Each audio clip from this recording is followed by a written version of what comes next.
Dia de novo, pessoal. Eu espero que o pessoal que esteja no chat aí diga se está ouvindo bem ou não, para a gente poder saber como é que está aqui.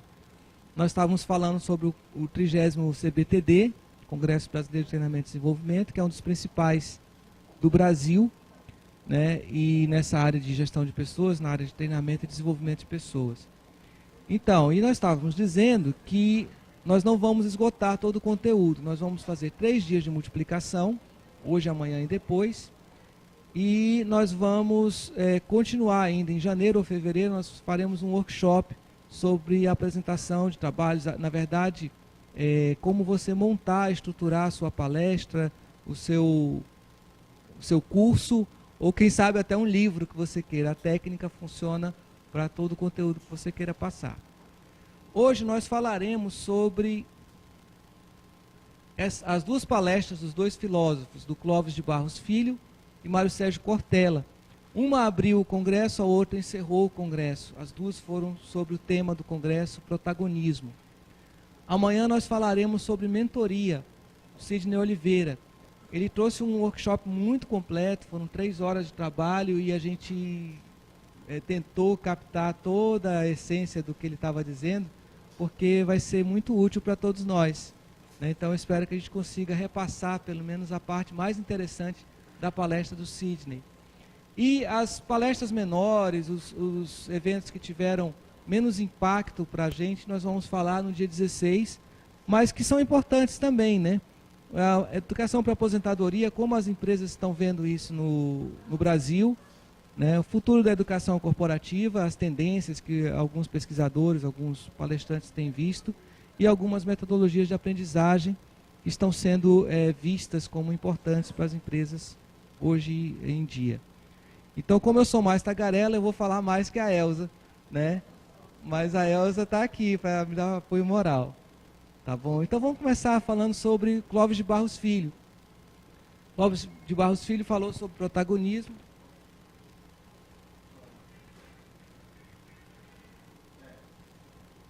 E ele nos trouxe uma palestra muito interessante, ele tem um conteúdo muito bom.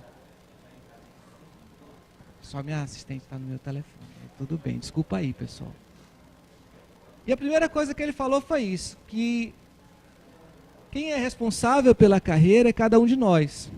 Existe um engano, existe um mimimi, um chorinho, né, às vezes nas empresas, com relação a isso. Eu não faço porque eu não fui capacitado. Eu não desenvolvo a carreira porque eu não tive a mesma oportunidade que outra pessoa. Mas qualquer empresa no mundo, ela tem recursos limitados. Isso é o normal, é o básico, é o óbvio, né? Então, nem sempre você consegue fazer um planejamento e abarcar todo o desenvolvimento da carreira que a pessoa pode ter ou que deseja ter. Há um limite para isso. E nós temos que observar esse limite na hora de desenvolver pessoas. Então, quando você está na sua carreira e você diz assim, olha, eu tenho determinado objetivo na vida, eu quero chegar nesse ponto dentro da organização ou dentro da minha vida profissional, você é responsável pelo desenvolvimento da sua carreira. Você não pode esperar que alguém desenvolva você 100%, porque você sabe aonde você quer chegar. A organização ela tem que priorizar, ela tem que definir, ela tem que estudar exatamente quais os pontos que deve atacar para o desenvolvimento da carreira, mas dentro de uma visão organizacional, dentro de uma visão macro. O desenvolvimento individual, ele é responsabilidade de cada um. E aí ele fala que o protagonista é um corajoso. Eu sei, quem está me acompanhando pelo vídeo, que está pequenininha a letra. Não se preocupe. Para quem se inscreveu até sexta-feira, eu mandei o PowerPoint para vocês acompanharem, né?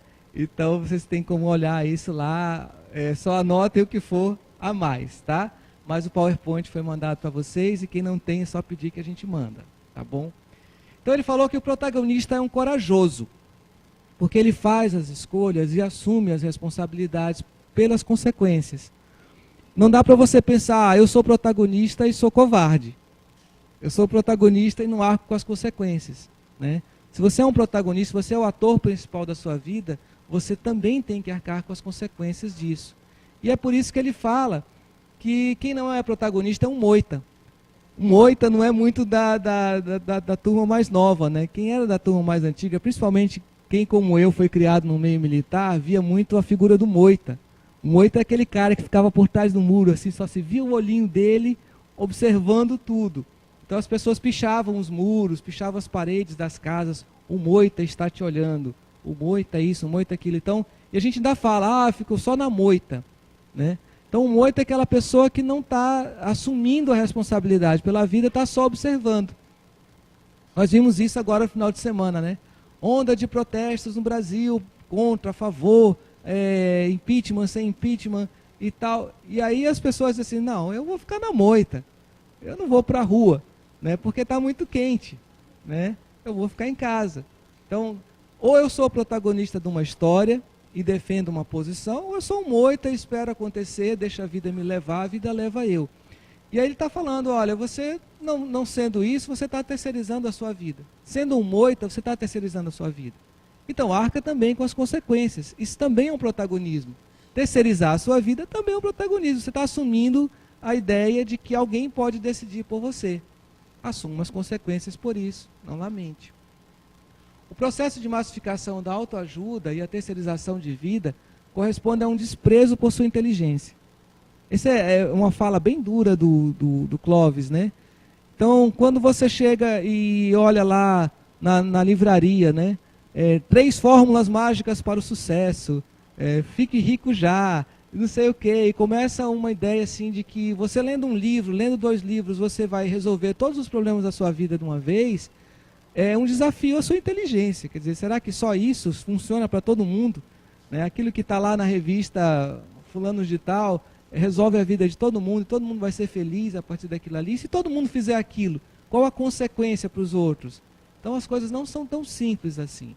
Para eu ser protagonista tem que ter um esforço, né? Eu não posso padronizar soluções, eu não posso trabalhar de uma forma que atinja todo mundo. E há grande chance de alguém escolher ser um protagonista sem noção. O que é o protagonista sem noção? É aquela pessoa que não mede as consequências, que não sabe o que está fazendo exatamente, mas faz, porque o outro fez. Né? A velha história da Odesse, né? Na bicicleta lá. Então eu vou fazer, porque o outro fez, e aí a consequência não foi igual. Quer dizer, eu não pensei no todo, eu não olhei nos meus recursos, eu não olhei nas minhas condições de trabalhar, e eu resolvi agir. Ser protagonista, então, está longe de ser uma coisa simples. Por isso que as pessoas terceirizam. É legal terceirizar, é cômodo, né? Poxa vida, eu não me canso, preocupando com as decisões, preocupando com o futuro, preocupando com o que vai acontecer se eu fizer isso ou aquilo. Eu terceirizo, porque dá trabalho, né? Dá muito trabalho, não é simples. E aí o Clóvis citou um exemplo da fidelidade. É lógico que a história que ele contou era muito longa, né? De uma moça que tinha um namorado e foi para um evento da faculdade e o namorado não foi e ela terminou vendo o rapaz mais bonitão lá e ficou com ele. E aí ela foi perguntar para o professor se estava certo essa escolha dela de trair o namorado. E aí ele falou sobre a questão da fidelidade. E ele fala o seguinte, ele diz, olha, em algum momento essa moça se comprometeu com o namorado, fez um acordo com ele de que ambos só teriam encontros, né, físicos um com o outro. Não teria uma terceira pessoa envolvida no relacionamento deles. E se ela resolveu ter um encontro com um terceiro sem combinar com aquele primeiro, ela não foi fiel não ao outro, mas a si mesmo. Isso é óbvio. E aí ele diz o seguinte, se você não é uma pessoa fiel aos seus valores, quem vai respeitar você? Se você fala uma coisa e faz outra, quem vai respeitar você? Né? Então, o protagonismo passa por isso também. Passa pela ideia de que você estabeleceu valores e que você tem que seguir os valores. Aí vamos trazer para a nossa realidade local, né? Nós temos um conjunto de valores organizacionais, 10 na verdade, que a maioria de nós nem sabe que existe e dos que sabem, acho que a maioria nem sabe citar quais são. Que são valores pessoais que foram trazidos como valores institucionais. E se nós não formos fiéis a esses valores institucionais, quem vai nos respeitar? Então a gente tem que prestar muita atenção nisso enquanto organização, enquanto poder judiciário. Quando nós queremos transparência, mas tomamos decisões sem transparência, quando nós queremos qualidade de vida, mas nós tomamos decisões que não priorizam qualidade de vida, quando nós queremos ética, mas nós não temos uma ação ética do bem comum, do coletivo, do respeito ao próximo, nós estamos ferindo a fidelidade nossa com os nossos próprios valores. E aí nós vamos parar aonde? Então, isso que o Clóvis chama a atenção. Os pontos de evolução do protagonismo. E eu achei muito interessante na palestra do Clóvis. Ele colocou 4 aspectos para serem analisados, e ele colocou numa sequência histórica, com base em alguns pensadores, mas que vale a pena a gente entender. Primeiro ele cita Aristóteles, que, na forma como ele diz assim: se você quiser assumir as rédeas da própria vida, deve buscar a excelência em si mesmo. E o que seria a excelência? Seria você fazer aquilo para o qual você foi feito, cumprir a sua missão de vida. Se você quiser assumir, se você quiser ser um protagonista, você tem que fazer aquilo para o qual você foi desenhado. Você nasceu para quê, Elza? Eu nasci para fazer o bem às pessoas. O que você está fazendo? Eu estou fazendo o mal porque me mandaram, né? Então você não vai ser excelente, porque você está ferindo a sua essência, a sua natureza como pessoa, né? Eu nasci para sei lá, para advogar em bem dos outros. E o que você está fazendo? Eu não estou advogando, eu estou fazendo outra coisa. Essa é a fórmula para a infelicidade, você agir contra a sua missão de vida. E aí o Clóvis chama bem a atenção, citando Aristóteles para esse aspecto. Depois ele cita Jesus Cristo. Da forma dele, ele também diz isso, né? Que quer viver como homem, dedique a sua vida à alegria de alguém. Que seria a tradução do amar o próximo como a si mesmo, né? É um outro tipo de protagonismo. Quantos de nós somos capazes de amar o próximo, de dedicar um pedaço, um espaço importante da nossa vida para o outro? Indivíduo a indivíduo, sem chamar a atenção, sem sair publicando na TV, olha, eu fiz bem para o outro, agora eu quero uma recompensa. Quantos de nós somos capazes disso? Essa é uma forma de protagonismo muito importante. Pois é, quantos de nós somos capazes de amar a nós mesmos, né? Que a Eneida está falando, estou falando, repetindo por causa do microfone, tá, Eneida? Que a Eneida está citando aqui, né? Então, muitas vezes nós não somos capazes de nos amar. Nós nos violentamos com decisões práticas para hoje, mas que não são práticas para a vida inteira. E depois ficamos, olha o que eu fiz da vida, né? E a vida não tem um retrocesso, né? Você só anda para frente nela. Então a gente tem que tomar muito cuidado com isso. Depois ele cita Rousseau. Rousseau, segundo o Clóvis, fala que a vontade do homem fala ainda quando a sua natureza se cala. E aí ele faz uma comparação da pera, né? Diz, olha, aí ele voltando para a excelência, né? Uma fruta numa árvore, ela nasce, cresce, né? E cai. Pronto, ela foi excelente no papel dela, né? Nasceu, cresceu, né? E puf, caiu. Ali ela vai semear, né, outras plantas se a semente dela germinar. Já o homem não. Ele pode chegar e dizer, olha, eu não vou cair. Ele pode tomar decisões sobre a sua vida. A vontade do ser humano vai além do instinto, vai além do que a natureza manda. Então, como nós temos controle de como nós seremos, como nós temos controle sobre a nossa natureza, nós temos responsabilidade sobre isso enquanto protagonistas, né?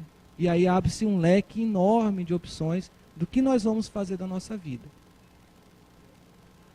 E por fim, ele não cita ninguém aqui, né?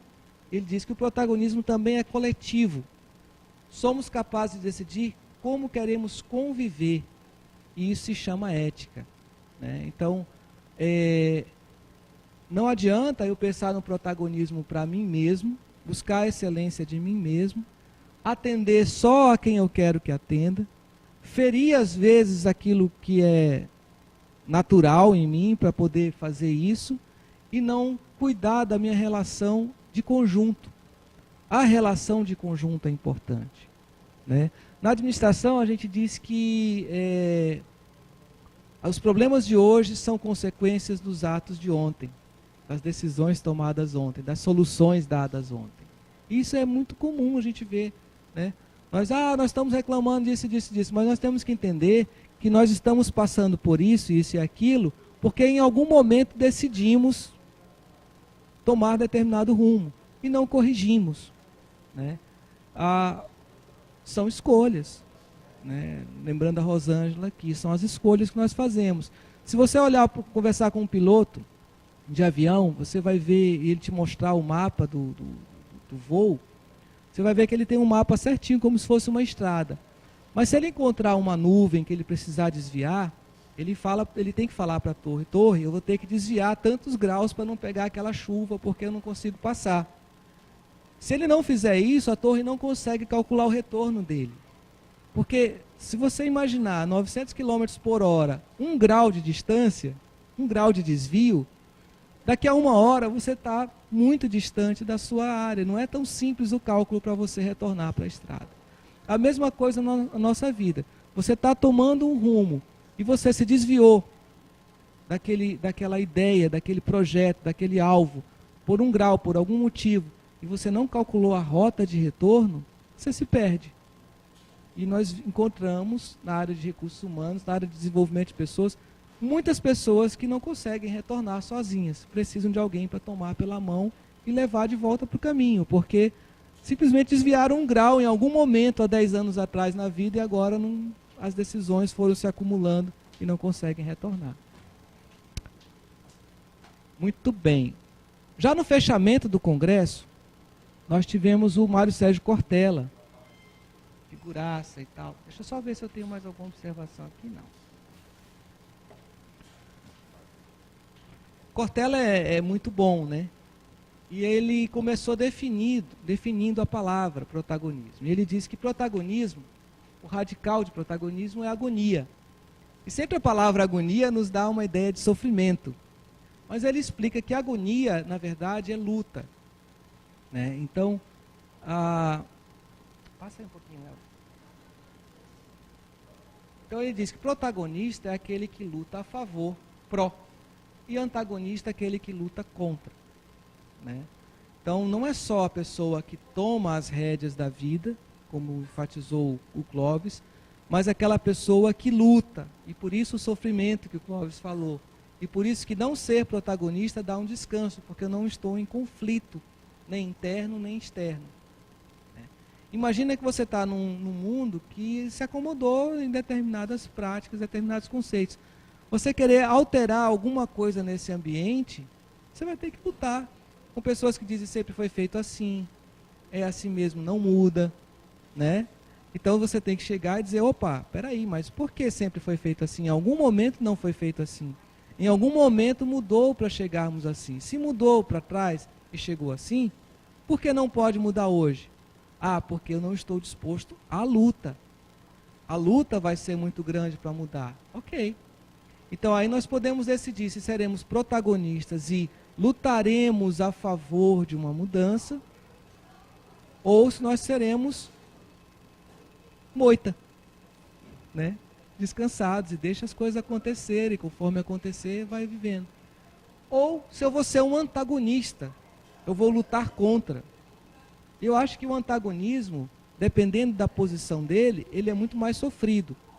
Porém, o Cortella, ele fala que a discordância respeitosa é uma forma de afeto. E isso é muito interessante. Nós precisamos de antagonistas para poder andar para frente. Porque senão nós nos acomodamos. E esse antagonista pode ser a nossa esposa, o nosso colega de trabalho, pode ser o nosso filho, o nosso pai, a sociedade reclamando, né? Pode ser o CNJ, pode ser nós mesmos. Então é importante que sempre você busque um antagonista, sempre você busque alguém que diga, olha, isso aqui não está legal, isso aqui precisa de mudança, isso aqui precisa evoluir. Porque senão você diz, já está muito bom. E aí você não evolui. A Elza está dizendo que precisa alguém instigar para a gente poder crescer. Verdade. Né? Imagina aqui o que nós estamos fazendo aqui. Né? Nós estamos fazendo uma multiplicação de evento com 4 pessoas nos assistindo, mais 2 pessoas no apoio aqui, e mais sei lá quantas pessoas nos vendo pela câmera de segurança que foi adaptada para gravar isso, usando o sistema da corte. Já é uma mudança. Mas alguém vai dizer, não está bom. Não está bom porque o Ronaldo faz um PowerPoint com a letra pequena. Não está bom porque o período de inscrição é ruim. Não está bom porque não dá para assistir. O que é, Neida? Pois é, e eu estou desse lado porque senão não sai na câmera. Aí não está bom porque eu fico passando na frente. Não está bom porque a porta está aberta. Então, a gente precisa entender que chegamos num ponto de evolução. Pelo menos estamos permitindo a participação de mais pessoas numa multiplicação de eventos. No entanto, se eu disser, está tudo bem, vamos ficar assim, a gente não evolui. E isso, há uma mudança. Então é preciso ter uma discordância. É preciso que alguém aponte, olha, esse fato aqui tem que melhorar urgente. Isso aqui pode esperar um pouco mais, mas isso aqui não foi bom. Né? Então aí a gente vai melhorando conforme isso. Então, a melhor forma de você respeitar alguém, a Elza está com uma pressa. Calma, Elza.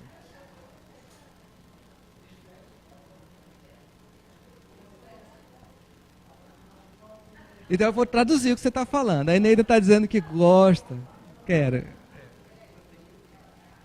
Eu gostei da questão da discordância respeitosa ser um afeto, uma forma de afeto, porque me veio Cristo na cabeça. Se a gente pensar em Cristo, Cristo discordou. E discordou por afeto, por amor a nós. E aí, pegar na história, a gente vai ver várias pessoas, tem aquele povo todo lá atrás que discordou do que ali estava e mudou. Então, eu gostei dessa forma da discordância como afeto. É isso mesmo, legal, né? Muito bom isso. Então, assim, um erro que nós cometemos na vida é nos cercar de pessoas que concordam com tudo que nós falamos. E a gente vive lutando para isso. Eu estou aqui fazendo a multiplicação e eu quero que todo mundo concorde com o que eu estou dizendo, porque o Cortella disse, eu estou repetindo, mas quem disse que eu estou dizendo exatamente o que ele disse, né? Então, a gente quer que todo mundo aprove o que a gente está dizendo. Mas quando alguém não aprova o que nós estamos fazendo, nos faz pensar, nos faz progredir, dizer, peraí, será que ele disse isso mesmo? Eu vou precisar ler os livros dele para ver se a ideia dele é essa mesmo. E aí a gente pesquisa mais, a gente vai mais atrás, a gente vai mais a fundo. E a gente se corrige, e numa outra oportunidade, ou na mesma, a gente vai dizer, não, peraí, não era isso, era de outra forma.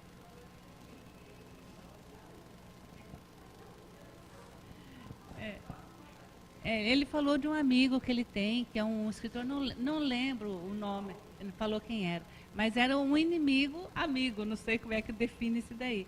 Ele disse que ele não gosta, ele deixou claro que ele não gosta da pessoa, inclusive ele trabalha com ele, é um professor também, trabalha com ele. Ele não gosta, mas ele respeita muito o trabalho. Inclusive eles almoçam, né, uma vez por semana juntos, e para discordar. Porque ele falou assim que enquanto ele estiver vivo, ele vai ser a parte do suporte dele, porque ele discorda, ele combate na hora, mas depois ele vai rever o que ele fez, que poderia melhorar. Então a gente tem que ter um antagonista assim. É engraçado esse exemplo que ele dá, que ele diz assim, quando esse meu antagonista morrer, porque ele vai morrer primeiro, eu vou ficar na mão, porque eu vou estar sem alguém que me ajude. Aí ele fala assim, que ele escreveu um livro, né? E apresentou, fez alguma chamada na TV e tudo, e o antagonista dele foi lá e cumprimentou, e ele até se espantou, que o cara cumprimentou pelo livro. E se você não vai falar nada do livro, não, eu gostei do livro, gostei muito do livro. Ele ficou decepcionado porque o antagonista dele gostou do livro. Aí ele disse, mas naquele último capítulo que você falou isso, eu não concordo. E aí o Cortella foi para casa e foi olhar o último capítulo, né? Porque tinha alguma coisa para mexer ali para poder no próximo fazer diferente. Ele disse que nessa base de ter antagonistas que digam para ele que não está legal, ele escreveu 27 livros, né?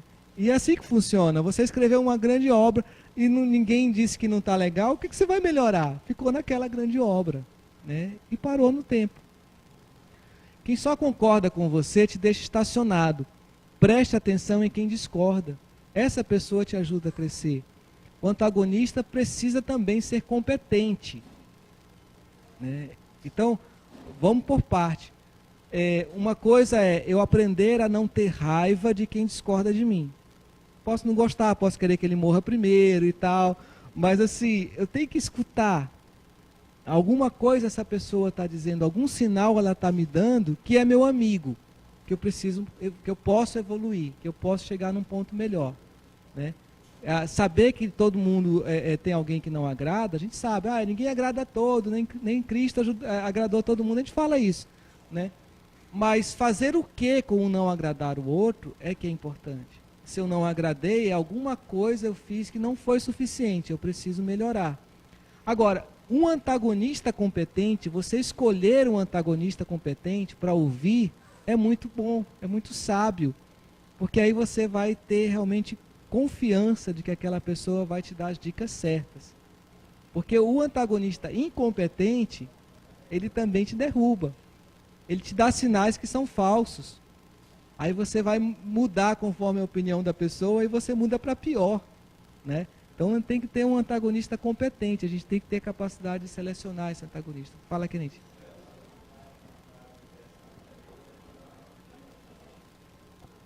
O Helder Maia traz uma frase interessante de Milo Fernandes, que ele diz: ser diplomata é discordar sem ser discordante. Olha aí. Vou tentar entender essa frase, mas é legal. Ser diplomata é discordar sem ser discordante, né? Acho que sem ser agressivo, talvez seja isso. Não sei. Mas é discordar de qualquer forma. Saber discordar, né? E aí ele diz, se você não encontra um antagonista à altura que te leve para um patamar melhor, seja você mesmo seu antagonista. E aí é uma tarefa difícil, né? Porque a gente sempre quer também a própria aprovação. Então, ser antagonista de si mesmo é algo forte. Para mim foi assim, o que eu posso fazer, né? Porque a gente às vezes recebe uma ideia nova e a gente rejeita de cara. Não. Aí depois você tem que parar, botar a cabecinha no travesseiro, se ouvir, né? Olhar isso, aquilo, realmente você pode fazer diferente, pode fazer melhor e ser antagonista de si mesmo. E progredir, andar para frente. Alguns highlights sobre essas palestras. Highlights é um marca-texto, né, um destaque. Provocar significa chamar para você, né, ou vocar, né, invocar, né, chamar para si. Então, quando alguém te provoca, ela está chamando para si a responsabilidade, ou está chamando para você a responsabilidade da mudança, né? Essa citação foi interessante, né? Intimidade só gera aborrecimento e filhos. Para você ter um antagonista competente, nem sempre você precisa ser íntimo da pessoa, né? Então, você vai se aborrecer, às vezes, de ter um antagonista muito íntimo. Então, às vezes, você não quer intimidade, você quer que alguém te diga o que precisa melhorar. E aí você vai escutar o seu antagonista e vai melhorar naquilo ali. Você não tem que gostar das pessoas com quem trabalha, tem que respeitar. Gostar é outro passo. Interessante essa posição dele. Na verdade, quando nós estamos numa organização, numa empresa, nós estamos aqui para trabalhar. O que nos reuniu aqui foi o trabalho. Nos tornamos amigos, gostamos um do outro, temos carinho pelas pessoas, ok, isso é um adicional, né? É o famoso e triste plus a mais, né? Mas nós estamos aqui para trabalhar. E essa é a nossa função, isso é que nos faz acordar de manhã cedo todo dia. Então nós temos que respeitar o outro. E respeitar, muitas vezes, é ser antagonista do outro, né? É muito legal quando alguém te diz que está errado e você está errado mesmo, e você tem a oportunidade ainda de corrigir. Agora, quando você errou, a pessoa espera as consequências e depois ela diz, viu, você errou. Ela não foi um bom antagonista, ela não te deu o prazo para melhorar antes, ela deixou você quebrar a cara para depois fazer as coisas. Eu preciso ser meu antagonista e ele bateu muito nisso, né? Para não me conformar. Eu preciso ter senso crítico, eu preciso olhar que eu não acerto sempre, eu preciso lembrar que eu preciso evoluir. Não devo ficar seduzido por elogios. Tem pessoas que até tomam elogios como ofensas, né? Então, é um cuidado muito grande. Ele fala, aqui ele brinca, né? Brinca de forma séria, ele diz, é muito ruim quando eu dou uma palestra e alguém diz assim que, como é que é? Você tem o dom da palavra. Ele diz, mas eu acordo 5 horas da manhã, eu estudo, eu ouço até sertanejo universitário para pesquisar o que os jovens estão escutando, eu leio uma série de livros, eu me esforço um bocado para desenvolver uma ideia, para alguém dizer que eu fui agraciado, né? Tá, ok, eu fui agraciado, mas eu falei aqui do que eu me esforcei para aprender, né? Então, eu não devo ficar seduzido por elogios, como se fosse uma dádiva, algo que vem aleatório, eu fazer alguma coisa boa. Eu tenho que me esforçar e produzir cada vez coisa melhor. Não posso supor que já sou bom naquilo que devo ser, né? Tá, faltou o bom aí, né? Eu sempre posso melhorar. Ser protagonista não é soberba, é um desafio. Ora, se nós entendermos que protagonismo é luta, que protagonismo exige um antagonismo próprio, exige aceitar críticas, exige melhorar continuamente, tudo, a pessoa que é protagonista, ela não pode se encher de soberba, porque ela está lutando, ela está o tempo inteiro em conflito consigo mesma. Aí ele cita Milor Fernandes também, Kennedy, que ele diz, se você não tem dúvidas é porque está mal informado. Tem algum comentário aí? Tá. Né? E aí o tema da palestra dele era gestão do conhecimento e protagonismo, né? E aí ele fala sobre a necessidade de ter dúvidas, né? Então ele diz, cita Milor Fernandes, se você não tem dúvidas é porque está mal informado, né? A gente participa das coisas e concorda com tudo e tal, é porque a gente não estudou sobre aquele assunto. Então vou ler mais e vou gerar dúvidas e vou questionar e vou progredir e vou mais a fundo. Ah, mas às vezes eu não tenho interesse, né, em mais a fundo, eu quero ser moita nesse assunto. Ok, faz parte, ninguém pode ser protagonista em tudo na vida, né? Vai ficar meio doente, vai ficar meio com alguns problemas mentais. E ele fala que o conhecimento é uma dádiva, mas precisamos partir em direção a ele. Não devemos ficar parados esperando que ele aconteça. E aí, voltando, né, a citação dele de como ele se prepara, né? Como ele acorda às 5 da manhã, e tem a disciplina de todo dia, ouvir meia hora de músicas diferentes para saber o que as pessoas estão escutando. Depois ele vai ler os noticiários, vai ver os livros, né? Vai ver o que está acontecendo de novo, para entrar na rotina dele de professor universitário, para entrar na rotina dele de palestrante. Todos os dias ele tem a disciplina de estudar. Então, eu sou muito bom nisso. Tá, o meu conhecimento de 2 anos atrás talvez precise ser atualizado. Talvez eu precise ir atrás de coisas novas hoje para poder ser melhor. Senão eu vou estar falando, contando as piadas que todo mundo já conhece. E aí não vai dar muito certo, não. Se você quiser ser excelente no que faz, precisa dedicar-se. E aí a gente volta aqui para a questão do trabalho, né? Às vezes está muito bom. Eu lembro quando nós começamos com a eleição, a votação eletrônica, que a gente se colocava, né? Nós somos uma das organizações mais confiáveis do Brasil. Primeiro os Correios, depois a Justiça Eleitoral. Os Correios estão entregando com uma série de atrasos, né?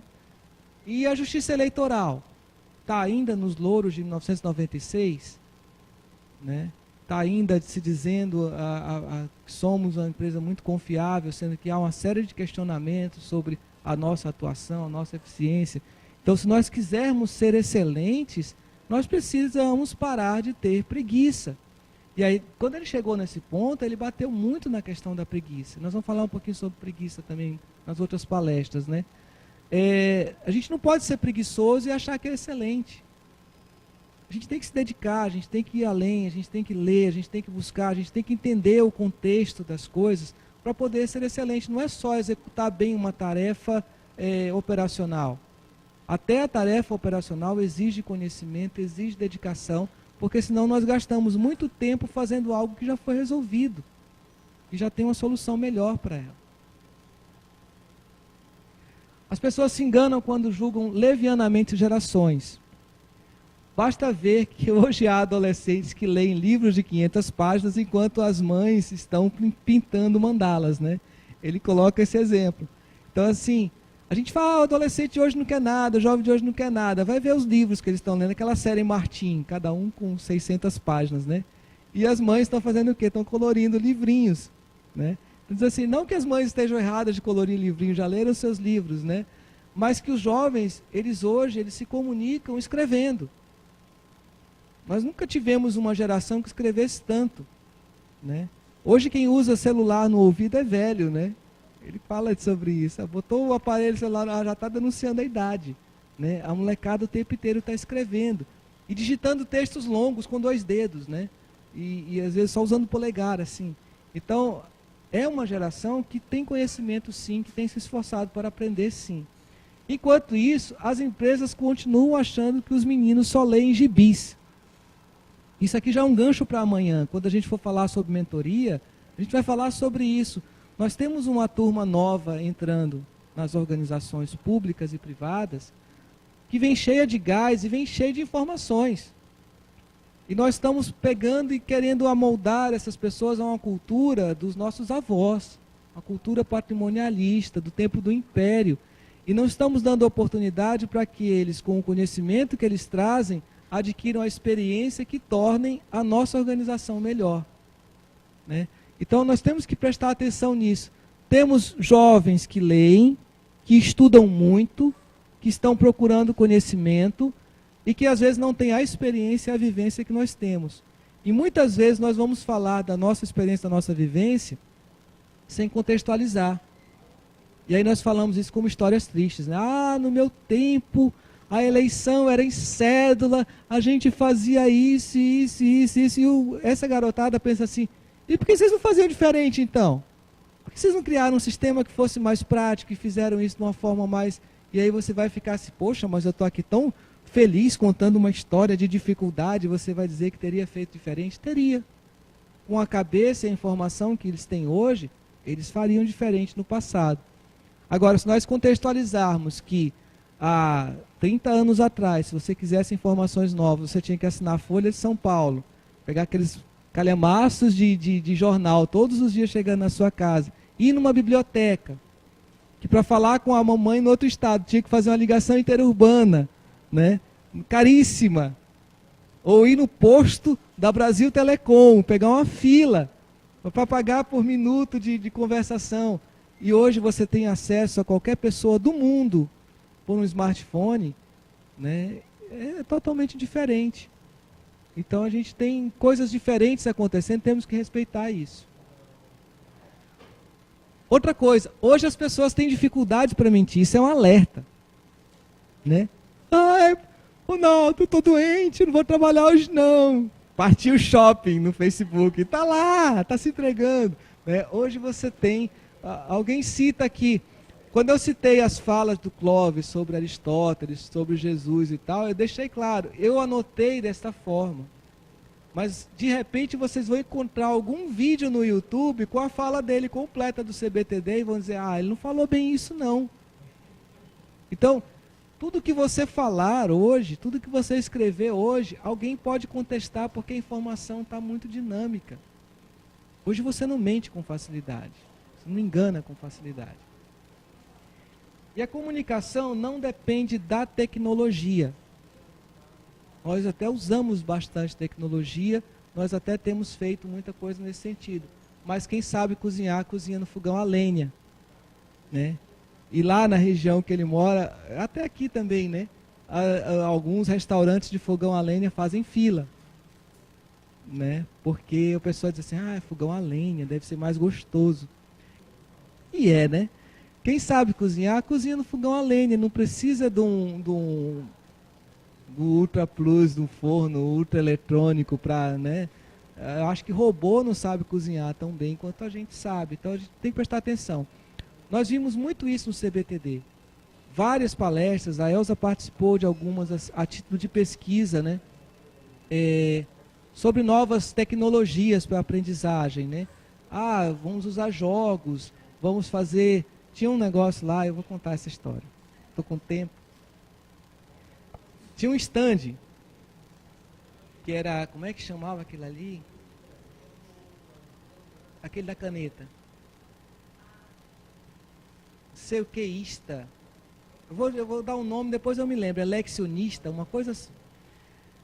Aí eu fui lá, né? Fui lá atrás de uma caneta, que o brinde deles era bom, né?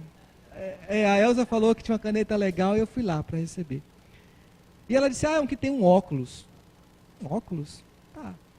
Aí cheguei lá, primeiro, o stand tinha uma tabela periódica, assim.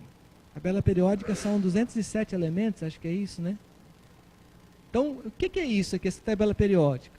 Um congresso de treinamento. Ele disse, não, isso aqui são as competências que a nossa empresa desenvolve. Poxa, 207 competências desenvolvendo, vocês devem ter muita coisa, né?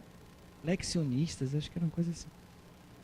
Aí ele foi me contar a história dele, porque quando ele era mais novo, ele assistiu um filme de ficção científica, que as pessoas se perdiam em Marte.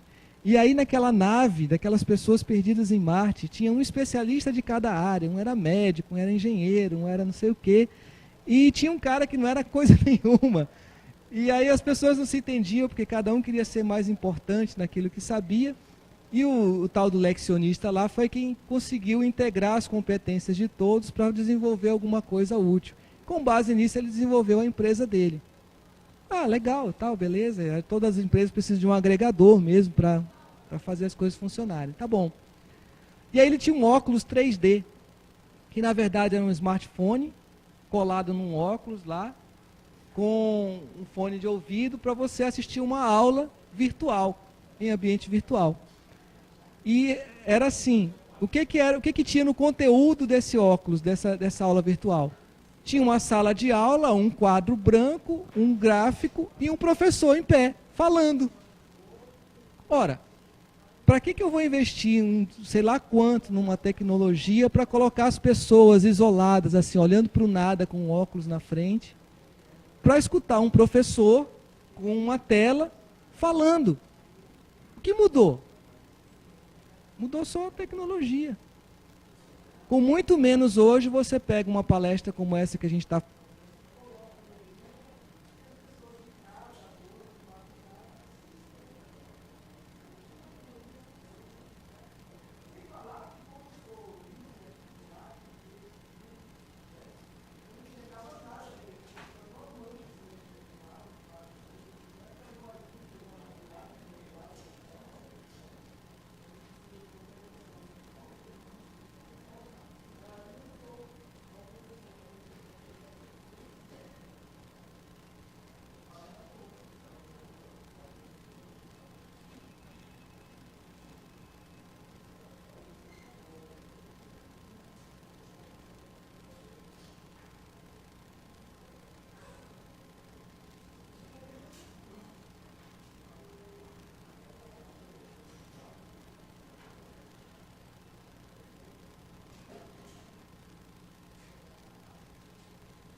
Vai acabar logo também, tá? Então, é justamente o que eu estava falando, né? E aí eu, dependendo da tecnologia para falar com o pessoal do interior, eu posso ficar sem microfone. Então, quem cozinha, cozinha também no fogão a lenha. Tá bom? Deixe a preguiça de lado, né? Não fique com um grande passado pela frente. Né? É o último highlight dele. Então, às vezes, a gente, por ser preguiçoso, por não pesquisar, por não se esforçar, ou por não ter definido uma direção para onde a gente quer ir, a gente termina passando pela vida e fica com um grande passado pela frente. Oh, se eu tivesse feito isso, se eu tivesse feito aquilo, cheio de arrependimentos, sem um progresso, sem um protagonismo eficiente na nossa vida. Mais algum? Agora estamos abertos às perguntas, comentários, dúvidas. Alguma coisa aí, Kennedy?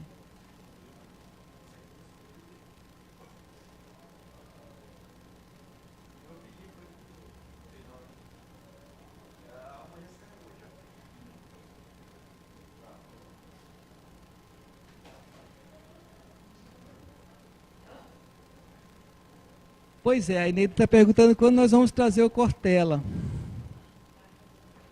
E agora tem o Clóvis também, que é muito bom, né?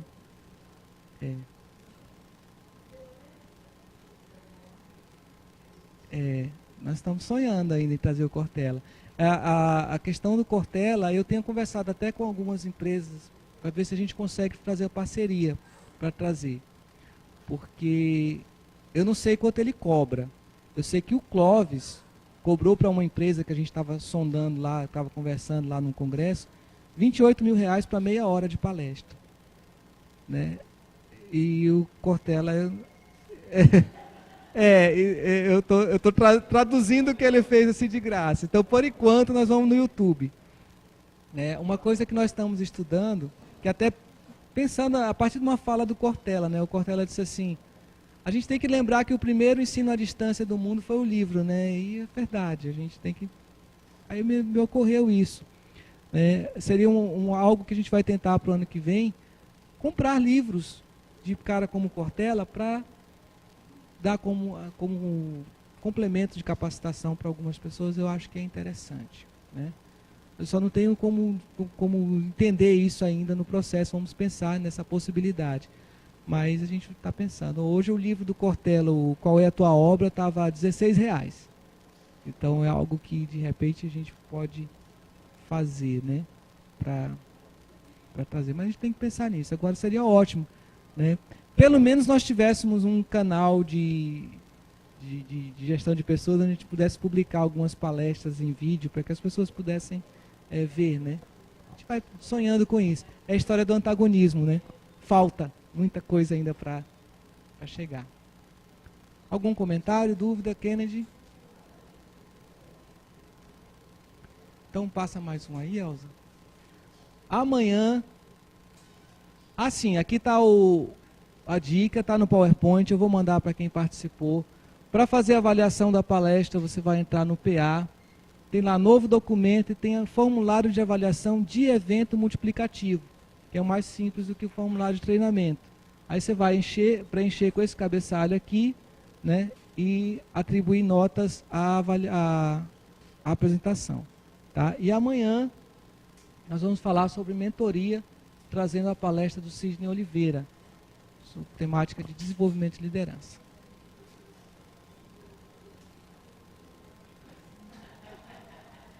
O antagonista, que seja protagonista, que seja um bom antagonista. Né? Que seja um bom antagonista. Então tá bom, pessoal. Beleza, obrigado.